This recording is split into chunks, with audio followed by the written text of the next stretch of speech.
So this is the big view. So I circled what we're talking about this morning, this lesson here. There's a lot of territory chapters we're going to cover here.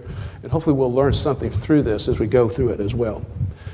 The promised land, the division of the promised land. I do want to go through that. If you see it there, the account that Joshua has, up to this point, these chapters, of the first 12 chapters, have really talked about first the war going into the land, chapter 1 and through 5. What was the one key war that they did? For the first wars they did going into the land. Jericho. And how the Lord blessed them and worked that out. Amazingly how the Lord did that for them. And how they had to march around Jericho every day, quietly. Go around again. Go around 7 days. And think about what the people in Jericho were thinking. These crazy people, what are they going to do? But the Lord took the whole place down. And the only person who was saved was Rahab and her family, of course. So after that, they thought, well, we can tackle Ai with no problem. But there was sin in the camp because of who? Achan. One person, sin, affected a whole nation. You think about it. It affected their defeat of Ai. They finally conquered Ai. They got sin out of the camp. But it also, Achan lost what? His life, his family's life, his possessions, all of that was destroyed, was stoned because of his desire to take a little bit of something for himself, something he was not supposed to take in his life. But all of that took place in those first 12 chapters, and then it talks about the conquering of the land, all that. So when you read the book of Joshua, you'll see a lot of that going on. So now it gets to this point, and I want to point out to you, but the activities, it says here, of Israel during those years were not terminal. That was, no, okay, they went in and did all, that's not it. There's still more to the story, and that's what chapters 13 through 24 pick up on. There's more to this. Because once they got the land, as it says there in Joshua chapter 11, verse 23, if you want to see that, Joshua chapter 11, verse 23, I think I have it right here.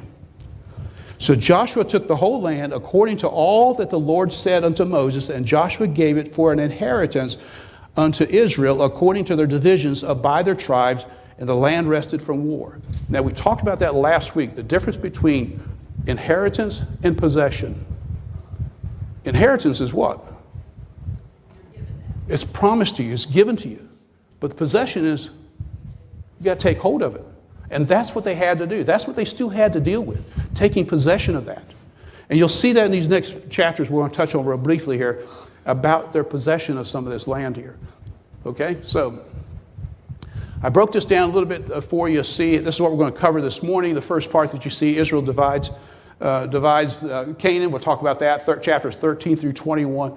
I know it's a long section here, but we'll cover it real briefly as best we can. And then, of course, the consecration of Israel, the situation that took place in the last few chapters. So that's our plan for this morning. And I might be talking fast, but I'm trying to get through this for you to get it done this morning, okay? So if you see this part here, if you haven't already turned, if you can turn to chapter, where I got here, chapter 13, verse 1.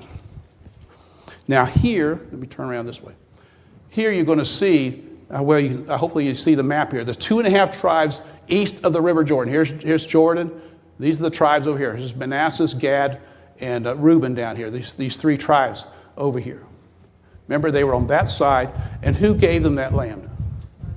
Moses did. Moses said, hey, because they asked, said, Moses, can we just settle on this side? And when they asked that question, what was Moses' first concern?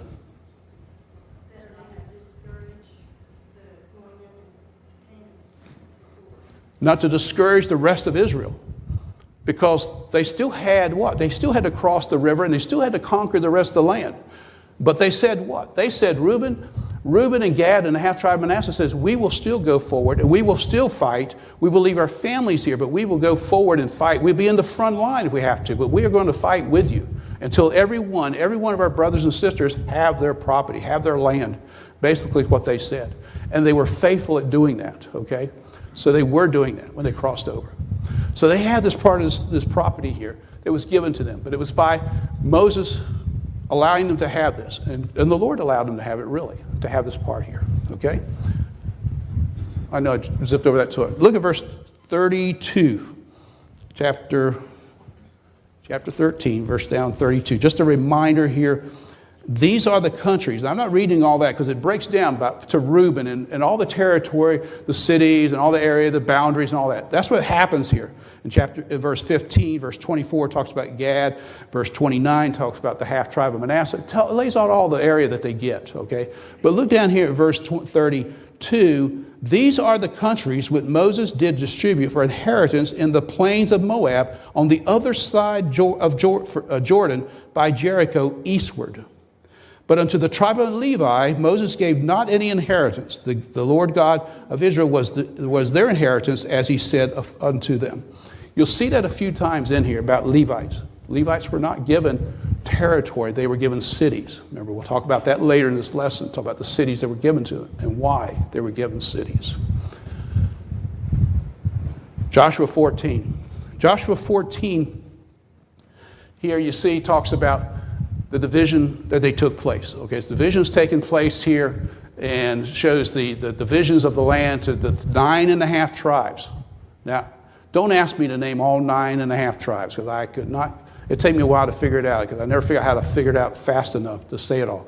But obviously the other 9.5 tribes were going to be where? They're going to be located on the other side of the River Jordan, and the lots were for them, of course. Okay? So the short of that is, if you look down chapter 14 and verse 1, there's two passages here I want to look at. And these are the countries which the children of Israel inherited in the land of Canaan, which Eleazar the priest and Joshua the son of Nun and the heads of the fathers of the tribes of the children of Israel distributed for inheritance to them. By lot was their inheritance, as the Lord commanded by the hand of Moses for the 9 tribes and for the half tribe. For Moses had given the inheritance of 2 tribes and a half tribe on the other side, other side Jordan, but unto the Levites he gave none inheritance among them. For the children of Joseph were 2 tribes, Manasseh and Ephraim. Now keep that in mind when you see this phrase, the children of Joseph. That's going to come up again here in a moment. It was Manasseh and Ephraim. Therein they gave no part unto the Levites in the land, save cities to dwell in, and with their suburbs for their cattle and for their substance. And the Lord commanded Moses, so the children of Israel did, and they divided the land. And I point this out here, and I'm trying to, where I got that note there. So notice how the people behaved through this process. Verse 5. How did they behave about this?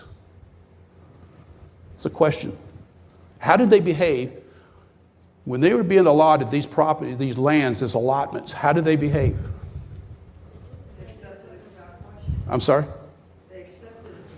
They accepted. That's true. They accept. This is the plan, and they accepted it. It's not like they said, "Hey, I don't like that." But there's going to be 2 tribes that are going to question this. Only 2 of the tribes do raise their hands. Hey, we didn't like this. But overall, this whole group of Israel, this whole other tribes here, they accept it. Whatever it is, they accept what it is, and they're following the leadership that they have.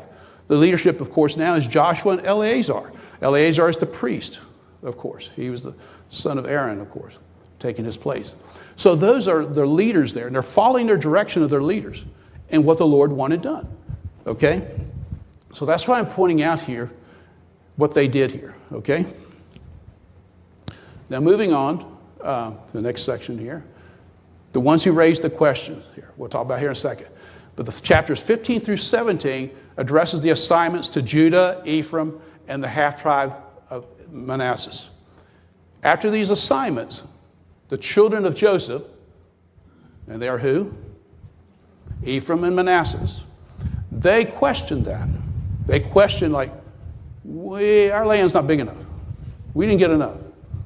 It's interesting that they too question this. You're going to see something about them too, but hopefully we'll understand something here about it. Let me turn around this way. What did I say? 17. Look at chapter 17, verse 14. I know there's something I want to show. Chapter 17, verses 14. That's why a lot of these chapters, that's why I say you're zipping over some of these chapters, because all it talks about is the distribution of the land, their territory, how big their land, what the boundaries were for them. As you go through those chapters, you'll see in chapter 16 and 15, you'll see it talks about their land goes from here to here to here. So there's no need of us sitting there reading through all that part, okay? I'm trying to get to the highlights to this part. But chapter 17, if you turn there, chapter 17, verse 14. And the children of Joseph spake unto Joshua, saying, Why hast thou given me but one lot and one portion to inherit, seeing I am a great people? For as much as the Lord hath blessed me hitherto. And Joshua answered them, if thou be a great people. Now look how he answers them. They're questioning him. They're questioning Joseph. Our lot's not big enough. We don't think it's big enough here for us. We're a great people. We should have a bigger lot. Okay, they're questioning all that. But Joshua answers them back here. Their complaint. Okay? And he says back to them, and Joshua answered them, if thou be a great people, then get thee up to the wood country and cut down for thyself there in the land of the Perizzites and of the giants, if Mount Ephraim be too narrow for thee. And he's telling them what? You're such a great people. Go get it. Cut down the wood, take over. Just go get it. And he says it. And the children of Joseph said, the hill is not enough for us. And all the Canaanites that dwell in the land of the valley have chariots of iron, both they who are Bethshan and are her towns, and they who are of the valley of Jezreel. And Joseph spake unto the house of Joseph, even to Ephraim and to Manasseh, saying, thou art a great people, and hast great power. Thou shalt not have one lot only, but the mountain shall be thine, for it is a wood, and thou shalt cut it down, and the outgoings of it shall be thine. For thou shalt drive out the Canaanites, though they have iron chariots, and though they be strong. He's kind of, I was going to say sarcasm, but he's saying, you are a great people. And he is to them, you are a great people. So go get it. Take it. You can do it. Kind of like encouraging, go ahead and do this. So here's the points here I got from Irving's notes here, and I thought it was really good how he pointed this out to you. In chapter 18, I went too far, chapter 18. But he points out to them to do what? He points to them, you are a great people. You can do this, but you got to get up and do it. They want to walk in, give us a big land, it's not, just like on the other side. You think about on the other side, Manasseh is over on the other side there, right? The half-tribe Manasseh. And they got a decent-sized piece of property over there, and it's nice farmland for cattle and all that. Because the Reubenites over there, and Gad's over there, it's nice land. But they want to come over here, we need some more land. If you ever see the map, and you'll see the map later on about Manasseh, they got a lot of territory. Don't get me wrong, they had a lot of territory given to them, that was given over to them. So moving on to chapter 18. So chapter 18, the tabernacle is put up. There's only one verse here, if you see about chapter 18. And the whole congregation of the children of Israel assembled together at Shiloh and set up the tabernacle of the congregation, and the land was subdued before them. If you see the map, I don't know how well you can see the map, hopefully you can see it well enough, but it's right here in Shiloh. And where's that located at? Throughout the whole land. In the middle, basically in the middle of everything. It's central to them, and it's where it should be, is where the tabernacle is. And as my note is, that I quoted from here, Joshua now considered it appropriate and necessary to lead the people and to set up this tabernacle in the middle.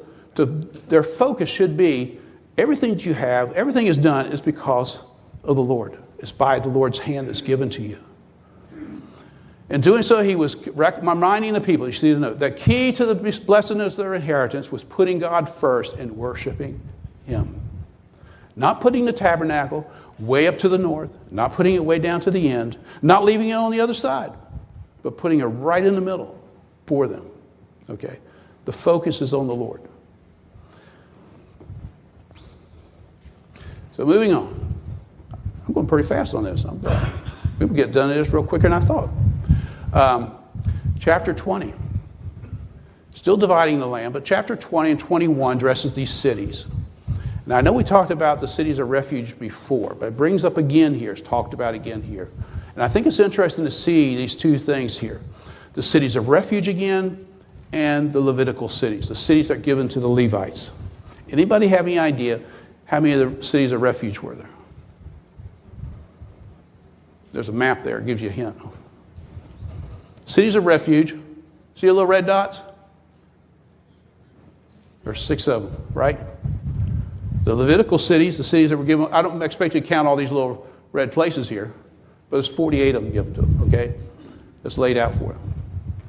The city of refuge were for what? Anybody remember?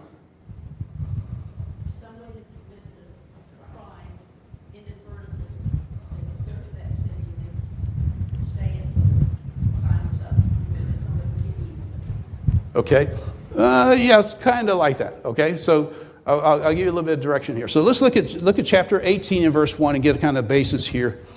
I'm sorry, chapter 20. I forgot to say something about chapter 18 to you. I just didn't put it in my notes here. But chapter 18, let me back it up just a little bit for you. Just wipe away thing about the cities right this second. Let's back it up to chapter 18. After they put the tabernacle up, there was, in chapter 18 in verse 2, it says, "And there remained among the children of Israel 7 tribes which had not yet received their inheritance." There's 7 tribes who have not done what? They have not gone out and received, possessed their land.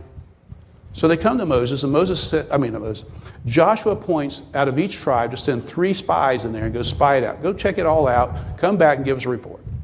So out of the 7 tribes, 3 men go out from those 7 tribes. They go out and map it all out. They come back, and then they draw lots on those 7 places, localities. Okay, so that's what's happening in chapter 18, the rest of 18. So I just gave you the rundown of 18, what happens there. I zipped over that quick. So there's other 7 tribes who hadn't taken possession. But they were given, here's the lots. You see that in chapter 18 and chapter 19. So now to chapter 20, where I wanted to be at. So back to the cities. Chapter 20, the Lord spake unto Joshua, saying, "Speak to the children of Israel, saying, Appoint out for you cities of refuge, whereof I spake unto you by the hand of Moses, that the slayer that killeth any person unawares and unwittingly may flee thither. They shall be your refuge from the avenger of blood. And when he doeth flee unto one of these cities, shall stand at the entering of the gate of the city, and shall declare his cause in the ears of the elders of that city. And they shall take him into the city unto them, and give him a place that he may dwell among them. And the avenger of blood pursue after him. And if the avenger of blood pursue after him, then they shall not deliver the slayer up into his hand, because he smote his neighbor unwittingly." Okay? "And hated him not before time." This is dealing with what? A person who, and there's other parts that talks about this, say he threw a rock over a stone and it hit somebody in the head and killed him. He didn't know he wasn't doing it on purpose. He accidentally killed somebody. Okay? Not that he purposely tried to kill somebody, but he accidentally did this. So he has a place to run to. So look here at verse 6. And it says in verse 5, "And the avenger of blood pursue after him, then they shall not deliver the slayer unto his hand, because he smote his neighbor unwittingly and hated him not beforehand. And he shall dwell in that city until he stand before the congregation for judgment, and until the death of the high priest that shall be in those days. Then shall the slayer return and come unto his own city and unto his own house unto the city from whence he fled." Now get the scenario here. If you accidentally killed somebody, you better run. You said, "Feet, don't fail me now." Because you've got to get to one of these cities quickly. Because the avenger of blood, and the person's brother says they have the right to come and take your life because you killed their brother. Even though you did it accidentally, you have that right. Okay? The avenger of blood. So your feet don't fail you. Get to this city, and you get there to the city of refuge, and you go before the elders there and explain to them what happened so they understand this is what happened. You have to stay in that city. And the city has to make accommodations for you to stay there until, they judge and figured out, okay, you got to stay here until the death of who? The who? High priest. And you sure hope it's not a young high priest, or you're going to be there a long time in that city. But when that happens, then you're free to go back to your home again. And the avenger cannot touch you, because you fulfilled what was right. But what's so interesting about these cities of refuge is what? Anybody have any ideas? It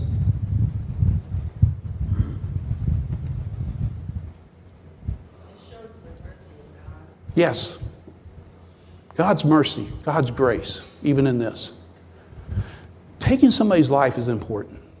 It is serious stuff, very serious. Shedding blood is very serious with the Lord. But for something that's happened accidentally, unwittingly, as it said here, you weren't doing it out of malice, nothing involved in malice. He gives you a chance to get away for safety and to stay there. But it's showing God's grace in this. And the thing about this, and I read about this, about these cities, was it Numbers chapter 25? And I think I want to say Numbers 35. I do want to turn to Numbers 35 real briefly, because I know I'm spending a lot more time on this. No, it's 30. No, I'm in the wrong book. Getting the right book would help. Numbers 35. Because it comes up there too about these cities of refuge. Numbers 35. We're close. Numbers 35, and it says in verse 2, and command the children of Israel that they give unto the Levites of the heritage of their possession cities to dwell in, and you shall also unto the Levites suburbs of the cities. And that's not where I was looking for. Maybe it's further. No. I thought it was 35, verse 2. I'm looking for.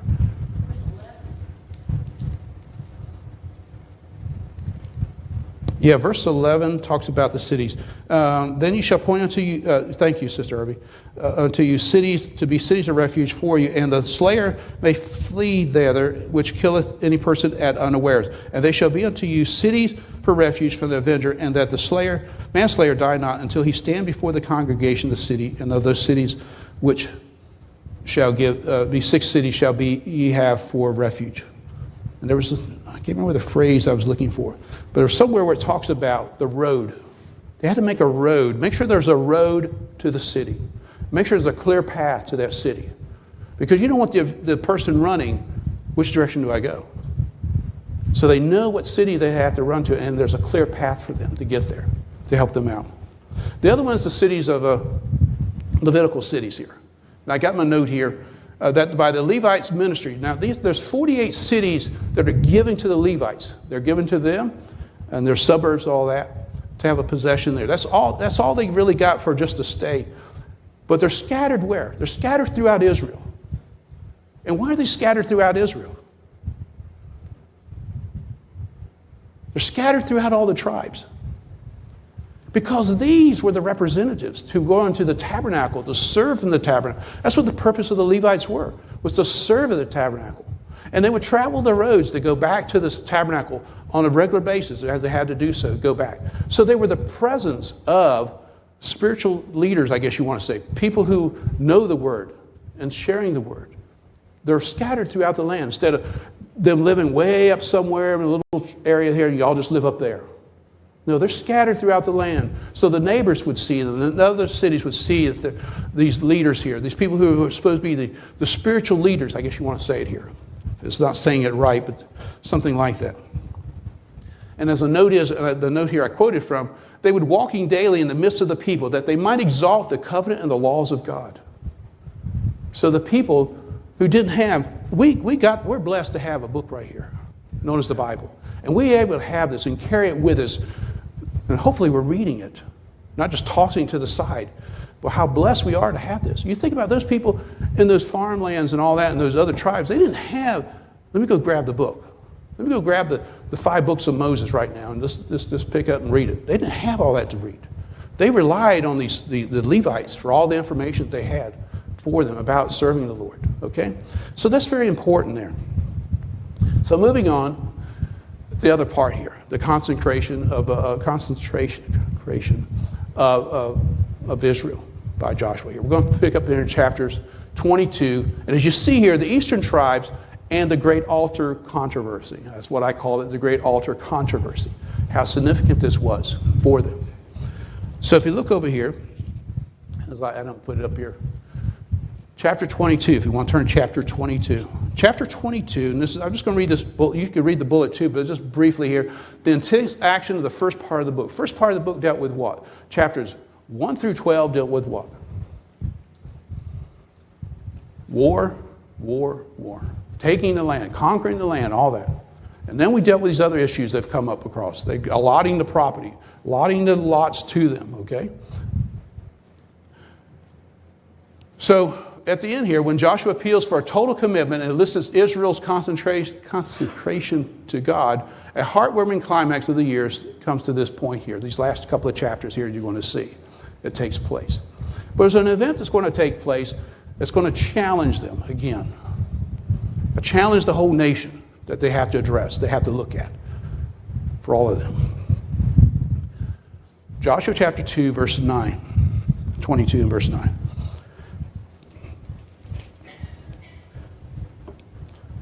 I'm going to go to verse 7. Now, to the one half of the tribe of Manasseh Moses had given possession in Bashan, but unto the other half thereof gave Joshua among their brethren on this side Jordan, westward. And when Joshua sent them away also into their tents, then he blessed them. See, they had served faithfully. Reuben, Gad, and the half tribe of Manasseh, they served faithfully. They went in and helped and did what they were saying, the men of war. They went in and helped the others get their lands and get their allotments. Okay, so now they're heading back to the other side, going back to their home. Okay, so that's the setting here. If you look down there, it says in verse 9, and the children of Reuben and the children of Gad and the half tribe of Manasseh returned and departed from the children of Israel out of Shiloh. Shiloh has, what's at Shiloh again? The tabernacle is at Shiloh. So they're leaving the tabernacle and are heading back home. Okay? Which is in the land of Canaan, to go into the country of Gilead, that's their side where they live at, to the land of their possessions, where they were possessed, according to the word of the Lord by the hand of Moses. And when they came unto the borders of Jordan, that at the land of Canaan, and the children of Reuben and the children of Gad and the half tribe of Manasseh, they built there an altar by Jordan, a great altar to see to. Now, they built this big altar there. It's not a little tiny, little few stones here. It's a big altar here, okay, they had to build here. Well, this raises up a stink. Now, you're going to find out why they built the altar, but you're going to find out there's a problem here that comes up. And the children of Israel heard say, behold, the children of Reuben and the children of the Gad and the half tribe of Manasseh have built an altar over against the land of Canaan. They're like, why are they doing this? Why are these 2.5 tribes building this altar over here? It says at the passage of the children of Israel. And when the children of Israel heard of it, the whole congregation of the children of Israel gathered themselves together at Shiloh to go up to war against them. They were upset. The 9.5 tribes on the other side were upset because these 2.5 tribes built this altar by the river. And why? Why are they upset with him? What is your first thought until we get to the passage here? Anybody? Not serving the Lord.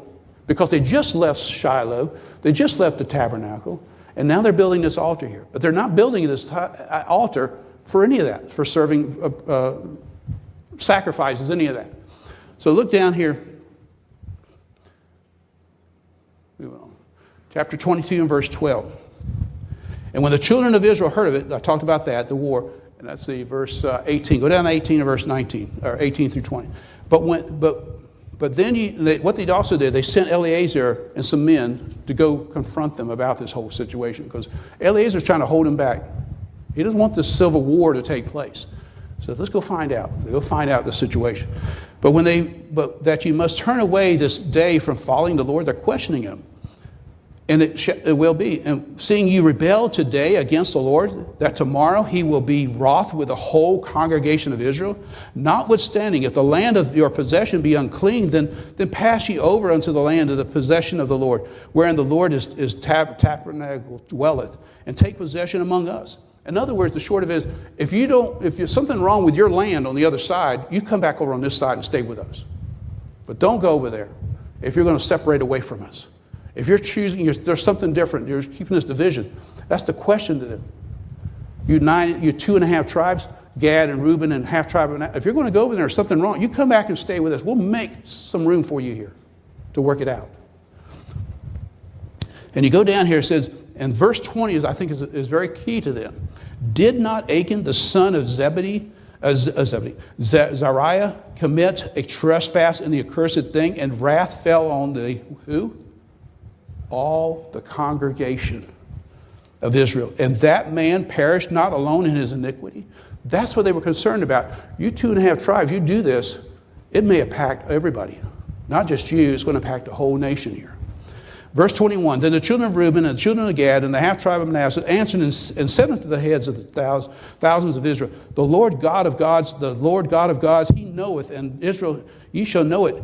If it be rebellious, or if a transgression against the Lord, save not this day, that we have built us an altar to turn from following the Lord, or if be an offer burnt offerings or meat offerings, or if to offer peace offerings thereon, let the Lord himself require it.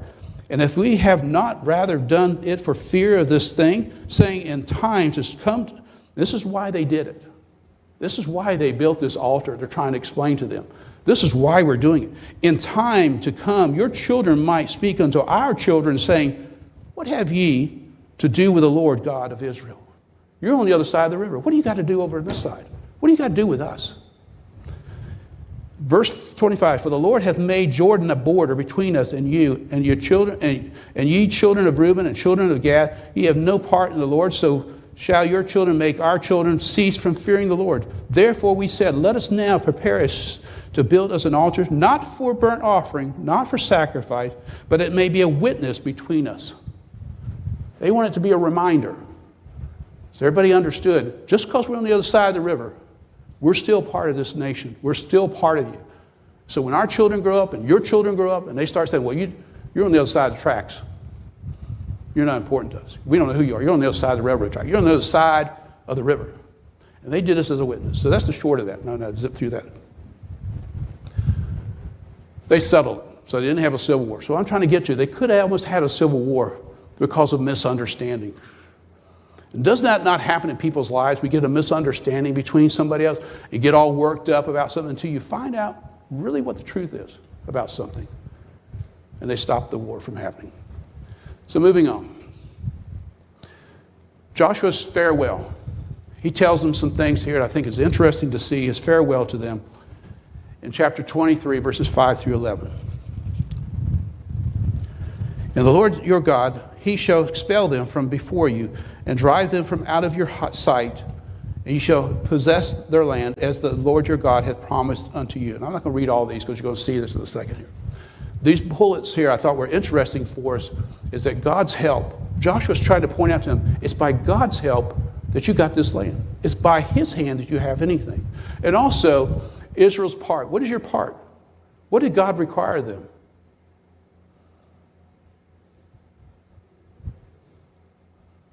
John, don't ask questions.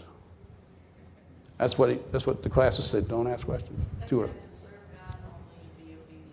Obedient and serving. And God said, be of good courage, really. He said, be of good courage. God has promised you this land. What have they been doing for 40 years? Wandering around, nomads, wandering around, not having a place to stay, not having a place to call your home. But now they got this place. Now they got somewhere to stay. It's giving to them that God's worked out. But they have challenges with it to take this land as well. The last part is the consequences. If you let idolatry dwell in you and come among you and stay among you, it's going to do what to you? Idolatry is going to do what? It's going to corrupt you, isn't it? It's going to drive you away from the Lord and what the Lord has done for you. And that's what Joshua's trying to explain to them. You need to go in and possess the land and do this. Okay? Getting close. The challenge, the last part of this challenge here, and we'll get to the conclusion. I'm trying to get there. After Joshua reviews their history in chapter 24, the first part of chapter 24, and I'm not going all through that, he reviews their history for them. He lays these things out before them again. He says, there's a clear option. And you've heard this phrase before. Choose ye this day whom you will serve. Right? You've heard that phrase there, chapter 24. Look at verse 14 down there. And it's a challenge to them, verse 14. Now, therefore, fear the Lord and serve him in sincerity and in truth, and put away the gods which your fathers served on the other side of the flood and in Egypt, and serve ye the Lord. And if it seem evil unto you to serve the Lord, if it doesn't, it doesn't seem good to serve the Lord, I mean, you got a choice. You either serve the Lord or you don't. But if it's evil for you, okay, you got a choice there. Choose ye this day whom you will serve, whether the gods which your fathers served, that were on the other side of the flood, or in the gods of the Amorites, in whose land ye dwell. In verse 15, ye dwell. But as for me and my house, we will serve the Lord. Joshua said, we will serve the Lord. You got a choice. You got a choice what direction you want to go. And the people answered and said, God forbid that we should forsake the Lord to serve other gods. For the Lord, and they go on, they said, for the Lord our God, he it is that brought us up and our fathers out of the land of Egypt from the house of bondage, and which did these great signs in our sight, and preserved us in all the way therein we went, and among all the people through whom we passed. And the Lord drave out from, and they're going through this and they're explaining, we remember all these things. We remember these things that we've been told about. Dwell in this land, there we will serve the Lord. We will serve the Lord, for he is our God. They're saying that. We're going to do that. But Joshua challenges them. He gives them an example here that him and his family are going to serve the Lord. And they respond, we will serve the Lord. Yeah, we're going to do it. We're all going to do it. We all agree. We're going to do it. We're going to serve the Lord. That's their hasty commitment. We're going to serve the Lord. But he goes back and tells them another way. He says, you cannot serve the Lord, for he is holy God. He is a holy God. Why does he say that to them? Kind of spark them up, kind of poke at them. You got to be holy too. You got to be willing to be holy to serve the Lord. It's not that they cannot do it. He says, are you going to be holy to do that? And they turn around and says, nay, we will serve the Lord. We will serve Jehovah. The part of this is that they have to commit, not just words. Not just say, yeah, we're going to serve the Lord, but you don't do it. It's serving the Lord. It's really more involved in just saying the words, isn't it? Just like us here at church. Well, I serve the Lord, but are you really serving the Lord? Okay? So Joshua challenges them. So let's get to the last part here. Verse 24, verse 28. We get down here. And Joshua let the people depart, every man unto his inheritance. They all go to their inheritance. This last part here, I know the conclusion has 2 slides here, and I'm trying to get to these last 2 slides for you. I thought was interesting here about all of this. I know it's a lot of information. I know it's a lot of territory to cover, but hopefully as you read through it, why does the Lord put all of that in there for us? Is it just to fill up space in the book? It's for our learning. And if you've read through Joshua, and if you've read through any part of the book, especially in Joshua here, you're reading through this, and I thought it was interesting going through it, how the Lord details, like when they're allotting their property. Say it to Benjamin, okay? You go, he's got this land and this land and this land, and kind of lays out the territory that's listed there. And each one of them is listed out there. I mean, he could have just said, okay, Benjamin got his section, Gad got his section, and not explain anything about any of that into her. But the Lord's very much into details too, about explaining things and to the boundaries to show that. And I thought was interesting here, and I think this when Jenkins, his book here, Irvin Jennings' book, he says here the sovereign location. How were they given the property? How were they given their territory? How were they given? How was their inheritance assigned to them? By using what? A lot, not a lot, but by the lot system. Okay, and the Lord is the one who directs that. The Lord is the one when however they did it. I don't know if it's pulling a stone out of the bag. I don't know how they did it, how it was done. I never looked into that. But however it was done, when he reads it off, and Joshua and Eliezer, the priest, they read it off. Okay, Reuben, here's your part. Jordan, here's your part. Simeon, here's your part. And they pull it out. It's assigned to them. But it's assigned by God's direction. And the purpose of this was to get them in certain places throughout the land strategically as well, as the Lord had them. One of the big tribes, of course, is Judah. Very strong tribe, of course. Strong people. Some of the others are a little bit smaller, it's a little weaker. But they all had their different quirks about them. They had their different specialties about them. But the Lord is the one who assigned their property to them.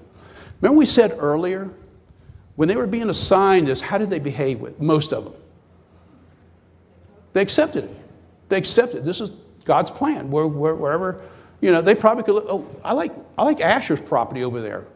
Well, Naphtali says, hey, I like their property. Well, and Reuben said, hey, I kind of like your property over there. It's nice. But God assigned their property to them. The other point is this gracious inheritance. If you look right there, let me turn around here, I can read better. Every land allocation, regardless of the description, was a gift of grace, undeserved, to people who had been doing what for 40 years? Wandering around, not having a property, not having a, I don't know about y'all, but is it nice to have a home? Have somewhere to go, and you know you got a home, whether it might be an apartment, it might be a house, whatever it might be. But you have somewhere to go. It's by the hand of God that God allowed them to have this property and gave them a place. Okay? A couple other things here. Inspiring challenge. The rest land is not vacation land.